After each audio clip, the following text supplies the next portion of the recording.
Terima kasih masih bersama Pak Agung. Pak Agung bisa dijelaskan lebih detail kebocoran yang 500 triliun itu masuk akal atau sebenarnya tidak seperti itu, Pak? Bukan, barangkali yang ini ada perbedaan yang dimaksud oleh Pak calon presiden pada saat ini terkait dengan apa yang kita sebut secara makroekonomi dengan incremental capital output ratio. Jadi rasio investasi. Jadi untuk menambah nilai investasi maka dibutuhkan penambahan nilai investasi sekian akan menghasilkan sekian persen dari pendapatan nasional. Nah, di Indonesia itu tingkat efisiensinya itu sebesar antara 4 sampai dengan 5. Sedangkan di negara-negara lain khususnya di ASEAN ini itu antara 3 sampai dengan 3,5. Selisih itulah yang dianggap sebagai 30% linkage. Karena di makro itu ada injection dan linkage. Yang dimaksudkan beliau itu adalah konteksnya itu makro. Sedangkan yang barangkali ditanyakan itu dalam konteks pengelolaan, dalam konteks governance. Kalau dalam konteks governance tidak bisa ditentukan setiap tahun. Beda-beda, Pak, ya? Karena tiap tahun itu dia punya resiko yang berbeda. Kan ada istilah accountability is tone from the top, Pak. Jadi begitu berganti pimpinan entitas, maka tingkat akuntabilitas di entitas tersebut ikut terpengaruh. Kalau dia punya komitmen yang bagus, maka akuntabilitasnya menjadi baik. Tapi kalau dia kurang bagus, maka akan berdampak baik pada sistemnya maupun kebijakan yang diambil sama mereka di dalam melaksanakan pengelolaan keuangan negara tersebut. Kalau pengamatan Pak Agung selama belasan tahun di BPK itu akuntabilitasnya makin bagus atau gimana, Pak? Sejauh yang saya pahami, kami berusaha untuk mendorong agar pengelolaan keuangan negara itu menjadi lebih transparan dan accountable.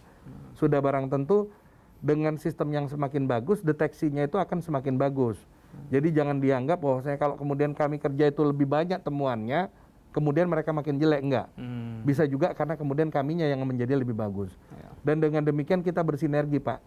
Saya tidak akan mengatakan ini jadi lebih bagus atau lebih jelek, tapi kami punya harapan agar kami sebagai pemeriksa pengelolaan keuangan negara itu dibantu, didukung agar mereka yang terlibat di dalam pengelolaan keuangan negara memiliki perspektif yang sama dengan kami.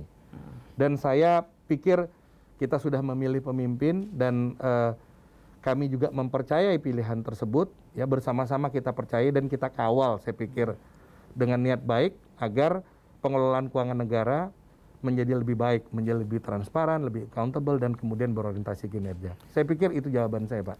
Ini sekarang gencar sekali disalurkan bansos untuk corona ya. Kalau kita lihat laporan BPK tahun sebelumnya ada sekitar 800 miliar lebih kebocoran dana bansos ya. Bukan kebocoran, tetapi ada sejumlah dana yang belum disalurkan, itu belum masuk ke kas negara. Itu jadi yang bukan bocor ya? Jadi bukan bocor. Bukan penyalahgunaan juga, Pak? Saya tidak katakan bukan penyalahgunaan, tetapi memang ada masalah, ada pelanggaran terhadap ketentuan perundang-undangan. Detailnya nanti mungkin Pak anggota 3 yang lebih menguasai itu. Tetapi intinya adalah begitu bantuan sosial itu tidak disalurkan, maka uangnya harus langsung balik ke kas negara. Ternyata itu belum balik ke kas negara dan sekarang masih ada di rekening escrow. Dan itu besar tadinya. Setelah kita telusuri angkanya menyusut menjadi sebesar 843 miliar itu. Itu bisa diperbaiki nggak ke depannya? Tentunya bisa, Pak. Tapi tentunya dibutuhkan komitmen. Dibutuhkan komitmen dan dibutuhkan kompetensi. Komitmen saja nggak cukup. Kompetensi aja nggak cukup. Orang mampu aja nggak cukup, Pak. Dia harus mau melakukan perbaikan. Mau aja nggak mampu. Harus kompeten ya? Tapi dia juga harus mampu. Mau aja nggak cukup, mampu juga harus mampu. Ini penyaluran dana bansos corona kali ini kan ada yang menilai bahwa ini kecepatan nih. Tapi pemerintah berpikir kalau nggak cepat nanti masyarakat tidak bisa terima bantuan nih. Jadi dilematis nih antara kecepatan dan kehati-hatian. Nah, bagaimana BPK memandang persoalan ini, Pak? Kalau menurut pendapat kami yang penting data, Pak. Kalau masalah bansos ini. Jadi bansos itu bisa tepat sasaran kalau kita punya data yang tepat. Nah, persoalan utama itu adalah masalah data. Indonesia ini persoalan utamanya data. Data yang sama antara yang dimiliki oleh kementerian lembaga dan juga dimiliki oleh pemerintah daerah. Data penerimanya. Jadi pertama sudah barang tentu kan perlu kriteria. Dari kriteria itu kemudian kita lihat yang meets dengan kriteria itu siapa aja. Itu terkait dengan data. Dan persoalan data ini terus diperbaiki. Saya pikir pemerintah juga mendorong untuk agar terus diperbaiki. Mengenai masalah momentum, itu masalah perilaku, Pak. Dan saya pikir ini juga merupakan catatan. Salah satu lagu kami kan Rindu Rasul. Rindu kami padamu.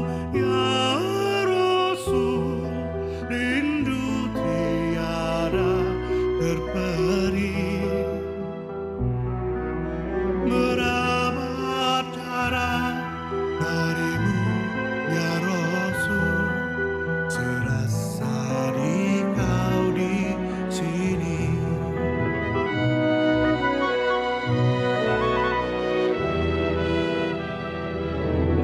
Cinta ikhlasmu pada manusia bagai cahaya suarga.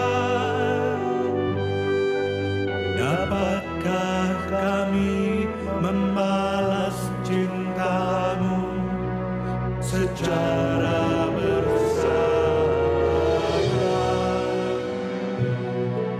Rindu kami padamu ya Rasul, rindu tiada terperi. Merawat jarak darimu ya Rasul, serasa di kau di sini.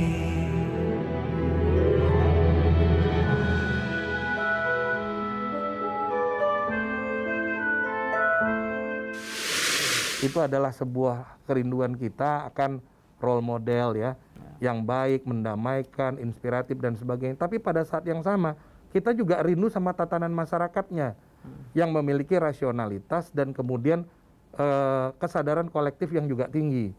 Masalah kepemimpinan itu satu masalah, tapi masalah masyarakat juga masalah yang lain lagi. Jadi kita juga menghimbau agar masyarakatnya juga punya rasionalitas dan kepedulian dalam kondisi yang seperti sekarang. Bahwa kalau pemerintah memberikan bantuan sosial itu adalah bantuan agar mereka tetap bisa hidup di masa pandemi COVID yang memberikan masalah yang begitu besar ini. Apakah BPK memiliki fleksibilitas dalam melakukan audit untuk dana bansos yang disalurkan dalam kondisi yang agak abnormal saat ini? Sebenarnya yang kami lakukan itu tidak nyari-nyari masalah. Justru kami itu mengidentifikasi masalah. Yang dilakukan oleh Badan Pemeriksa Keuangan itu kan bukan cari-cari salah, Pak. Tapi mengidentifikasi masalahnya apa. Dari masalah tersebut baru kemudian kita lihat apakah masalah tersebut karena persoalan administrasi, karena kurangnya kompetensi, atau karena kesengajaan yang kita sebut fraud itu. Untuk Indonesia menyebutnya korupsi, seperti itu. Itu kita lihat. Jadi jangan khawatir, Badan Pemeriksa Keuangan itu menerapkan prinsip audit yaitu substance over form, Pak. Substansi yang mengalahkan bentuk. Jadi kalau pelaksanaannya itu kan bentuknya, yang penting kan substansinya. Ya. Sebenarnya substansinya seperti apa? Catatan-catatan kami itu tidak kemudian langsung ini persoalan pidana, bisa juga ini persoalan perbaikan sistem, persoalan administrasi, persoalan kompetensi, dan hal-hal itu dimuat secara lengkap di dalam hasil pemeriksaan kami. Kita lanjut segmen berikut, Pak. Pemirsa, tetaplah di special interview. Pak Agung, bagaimana perkembangan audit Jiwasraya? Apakah ini sudah selesai atau akan lanjut lagi? Jadi audit investigasi itu akan keseluruhan, jadi bukan hanya di tingkat asuransi Jiwasrayanya saja, tetapi mereka yang semua pihak-pihak yang terkait seperti otoritas jasa keuangan,